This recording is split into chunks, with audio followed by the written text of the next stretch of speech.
तो टॉपिक है अम्ल, क्षार और लवण, जिसमें हमने अम्ल और क्षार के बारे में बात कर ली है। अम्ल और क्षार की प्रबलता और दुर्बलता का मापन करने के लिए एक स्केल का यूज किया जाता है और उस स्केल को क्या कहा जाता है? पीएच स्केल कहा जाता है। तो इस वीडियो में हम बात करेंगे पीएच स्केल और किसके बारे में? सूचक के बारे में। तो सबसे पहले हम बात कर लेते हैं सूचक के बारे में कि सूचक किसे कहते हैं। तो कहीं पर अम्ल है या कहीं पर क्षार पड़ा है तो उस अम्ल या क्षार की उपस्थिति की सूचना हम कैसे पता करेंगे कि यहाँ ये पदार्थ, दिया गया पदार्थ अम्ल है या दिया गया पदार्थ क्षार है, इसकी सूचना हमें कैसे मिलेगी? तो इसकी सूचना हमें मिलेगी सूचक के द्वारा। तो सूचक वे पदार्थ होते हैं जो क्या करते हैं? तो जो अम्ल और क्षार की उपस्थिति की सूचना देते। कोई भी विलयन दिया हुआ है, वो अम्ल है या क्षार है, इसकी सूचना हमें कौन देंगे? सूचक देंगे। और सूचक कितने प्रकार के होते हैं? तो सूचक है, इन्हें दो भागों में बांटा जाता है। सबसे पहला आ जाता है प्राकृतिक सूचक। प्राकृतिक सूचक वे सूचक होते हैं जिन्हें प्रकृति से प्राप्त किया जाता है। प्राकृतिक सूचक वे सूचक है जिन्हें प्रकृति से प्राप्त किया जाता है। उसमें एग्जाम्पल कौन सा आ जाता है? तो इसमें एग्जाम्पल आ जाता है लिटमस पत्र। ये जो लिटमस पत्र है, ये लिटमस पत्र किससे प्राप्त किया जाता है? तो लिटमस पत्र है वो एक वृक्ष से प्राप्त किया जाता है, एक पादप से प्राप्त किया जाता है और उस पादप का नाम है लाइकेन। वास्तविक रूप से लाइकेन कोई पादप नहीं है। लाइकेन एक सिम्बायोटिक रिलेशनशिप है। और वो किसके बीच में है सिम्बायोटिक रिलेशनशिप?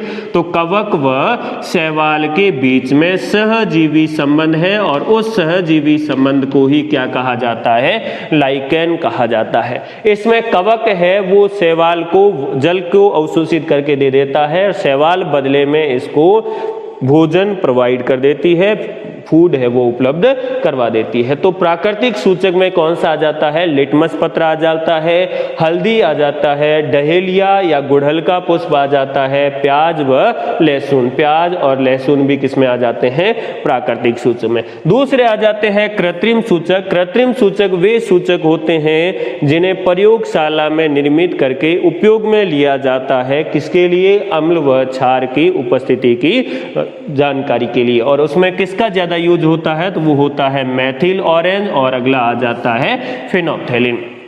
मेथिल ऑरेंज और फिनोप्थेलिन है, इसका प्रयोग किया जाता है किसके रूप में? कृत्रिम सूचक के रूप में। फिर कुछ ऐसे सूचक होते हैं जो कि गंध में परिवर्तन के द्वारा अम्ल या क्षार की सूचना देते हैं। उन्हें क्या कहा जाता है? तो उन्हें कहा जाता है गंधीय सूचक। गंधीय सूचक वे सूचक होते हैं जो कि गंध में परिवर्तन के द्वारा अम्ल व क्षार की सूचना देते हैं। और कुछ जानकारी आ जाती है लिटमस पत्र के बारे में कि लिटमस पत्र क्या है? तो लिटमस पत्र है वो लाइकेन नामक पादप से प्राप्त किया जाता है और लाइकेन थैलोफाइटा समूह का सदस्य। ये लाइकेन है वो एक पादप प्रभाग है, थैलोफाइटा उस समूह का सदस्य है। और जब लिटमस पत्र प्राप्त किया जाता है तो वो किस रंग का होता है? वो बैंगनी रंग का होता है। जब लिटमस पत्र को प्राप्त किया जाता है तो वो किस कलर का होता है? बैंगनी रंग का होता है। और लाइकेन है वो कवक व शैवाल का सिम्बायोटिक रिलेशनशिप है या सहजीवी संबंध है। तो नेक्स्ट आ जाता है पीएच स्केल। पीएच स्केल क्या है? अम्ल, कोई भी अम्ल है वो कितना प्रबल है या कितना दुर्बल है, या कोई क्षार है वो कितना प्रबल है या कितना दुर्बल है, इसकी जानकारी हमें कैसे पता चलेगी? तो इसकी जानकारी के लिए एक स्केल का निर्माण किया गया है और उस स्केल को हम क्या कहते हैं? PH scale. तो अम्लों और क्षारों की प्रबलता व दुर्बलता का मापन है वो किसके हिसाब से किया जाता है? किसकी सहायता से किया जाता है? पीएच स्केल की सहायता से किया जाता है। और पीएच स्केल की अवधारणा, यानी कि ये पीएच स्केल बनाने का काम किसने किया था? तो ये पीएच स्केल बनाने का काम किया था सोरेनसन नामक वैज्ञानिक ने। अर्थात पीएच स्केल की अवधारणा 1909 में सोरेनसन नामक वैज्ञानिक ने दी थी।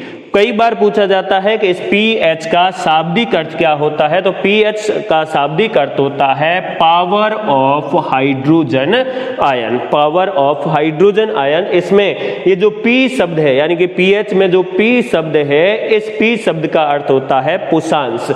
पुषांश एक लैटिन भाषा का शब्द है और इस पुषांश का हिंदी में अर्थ क्या होता है, शक्ति। यानी कि हाइड्रोजन आयन की कितनी शक्ति है उसे क्या कहा जाता है, pH कहा जाता है। वैसे pH की एक और परिभाषा दी गई है, वो है हाइड्रोजन आयन की सांद्रता का ऋणात्मक लघुगणक। लघुगणक का मतलब होता है लॉग। तो अगर हम हाइड्रोजन आयन है, उस हाइड्रोजन आयन की सांद्रता का नेगेटिव लॉग लेंगे, लघुगणक लेंगे, तब उसे क्या कहा जाता है, pH कहा जाता है। अर्थात pH बराबर हो जाएगा माइनस लॉग 10। लॉग 10 इसका ये आधार है और ये हो जाएगा H प्लस आयन। तो H प्लस आयन का ऋणात्मक लघुगणक है, उसे क्या कहा जाता है, pH कहा जाता है। अब pH स्केल में क्या है, तो pH स्केल में 0 से लेकर 14 तक अंक लिखे हुए हैं। एक स्केल बनी हुई है और इस स्केल के अंदर 0 से लेकर 14 तक है वो अंक लिखे हुए हैं और इसमें इसका मध्य पॉइंट है वो क्या हो जाएगा, तो मध्य पॉइंट हो जाएगा 7। 0 से लेकर 7 तक है वो सांद्रता किसकी होती है, तो वो H प्लस आयन की सांद्रता अधिकतम होती है। यानी कि 0 से लेकर 7 तक pH मान किसका होता है, अम्ल का। 7 से 14 तक H प्लस आयन की सांद्रता कम होती जाती है और OH माइनस आयन की सांद्रता बढ़ती जाती है। यानी कि 7 से लेकर 14 तक की जो pH मान होता है वो किसका होता है, तो वो होता है क्षारों का। अब 7 वाला कहाँ जाएगा, तो जिसका pH मान 7 है वो उदासीन होगा। उदासीन का मतलब है न तो अम्ल होगा और न ही क्षार होगा, न उदो का लेना न मादो को देना, किसी से कोई लेना देना नहीं है। अर्थात ये न्यूट्रल होगा, उदासीन होगा, जैसे जल। तो pH का मान है वो 0 से 14 के बीच में होता है, 0 से 14 के बीच में। और जिन विलयनों का pH मान है वो 7 से कम है, 7 से कम वाले pH मान वाले जो विलयन होते हैं उसे हम क्या कहते हैं, अम्ल कहते हैं। और क्षारों की pH का मान यानी कि 7 से 14 तक की जो pH मान होगा वो किसका होगा, तो वो हो जाएगा क्षारों का। और जिसका pH मान 7 होता है वो उदासीन होता है, जैसे जल। जल उदासीन होता है क्योंकि जल का pH मान कितना है, 7 है। तो नेक्स्ट आ जाता है कुछ सामान्य पदार्थों का pH मान। इसमें देख लो 0 से लेकर 7 तक का pH मान है वो किसका है, तो वो H प्लस आयनों का है। अर्थात वो कैसा होगा, अम्लीय होगा। अगर किसी पदार्थ का pH मान 7 से 14 के बीच में है तब उसकी प्रकृति कैसी होगी, क्षारीय होगी। और जिसका pH मान 7 है उसकी प्रकृति कैसी होगी, उदासीन। परीक्षाओं में अलग अलग जो कंपटीशन एग्जाम्स है उसमें इस टेबल से क्वेश्चन ज्यादा पूछे जाते हैं, यानी कि pH मान से क्वेश्चन ज्यादा पूछे जाते हैं। पूछा जाता है दूध की pH का वैल्यू कितनी होती है, लार की pH वैल्यू कितनी होती है, मूत्र और रक्त की pH वैल्यू कितनी होती है, इससे कई बार क्वेश्चन आया है। तो सबसे पहले समुद्री पानी की pH मान कितना होता है, तो 8.4 होता है।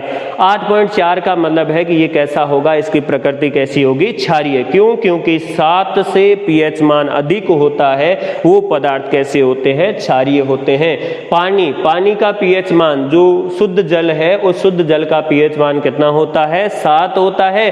अर्थात उसकी प्रकृति कैसी होगी, उदासीन होगी। शुद्ध जल कौन सा होता है, तो आशुद्ध जल है। इस आशुद्ध जल को क्या कहा जाता है, शुद्ध जल कहा जाता है। तो आशुद्ध जल का pH मान है वो कितना हो जाएगा, 7, और इसकी प्रकृति कैसी हो जाएगी, उदासीन। दूध का pH मान होता है 6.4 और इसकी प्रकृति कैसी होती है, अम्लीय। अम्लीय क्यों है, क्योंकि इसका pH मान 7 से कम है। 7 से कम होने पर इसकी प्रकृति कैसी हो गई, अम्लीय। लार का pH मान भी 6.4 होता है, इसका प्रकृति होती है अम्लीय। नींबू की pH मान हो जाएगा 2.2 और इसकी नेचर कैसा हो जाएगा, तो नेचर हो जाएगा एसिडिक यानी कि अम्लीय। सिरका का हो जाएगा 2.4 और प्रकृति कैसी हो जाएगी, अम्लीय।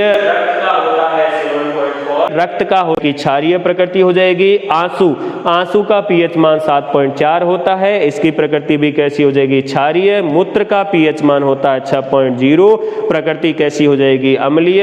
HCl जो कि जठर रस में पाया जाता है यानी कि हमारे आमाशय में पाया जाता है, उसकी पीएच वैल्यू होती है 0.5 से लेकर 1.2 तक और इसकी प्रकृति कैसी होती है, अम्लीय। और NaOH है, इसका पीएच मान लगभग 14 होता है और इसकी प्रकृति कैसी होती है, क्षारीय। तो इन पीएच मान को आपको याद रखना है और इन पीएच मान से बहुत सारे क्वेश्चन पूछे जाते हैं। इनको याद रखने के लिए एक लंबी चौड़ी लाइन है, उसको भी याद रख सकते हैं, उसमें सारे पीएच मान आ जाते हैं। लगभग इतने ही पीएच मान पूछे जाते हैं, इससे ज्यादा पीएच मान नहीं पूछे जाते।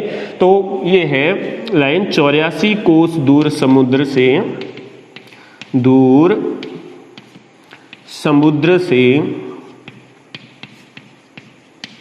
7 लीटर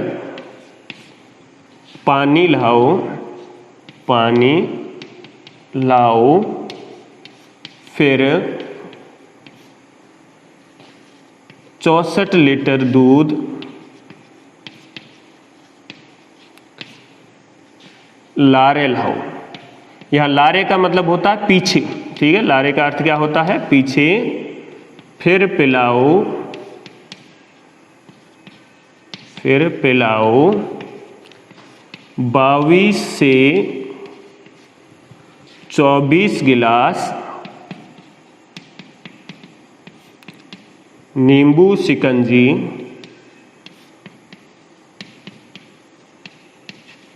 तो इतना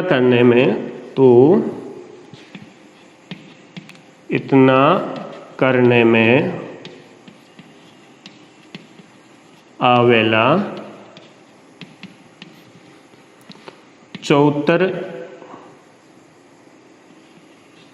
लीटर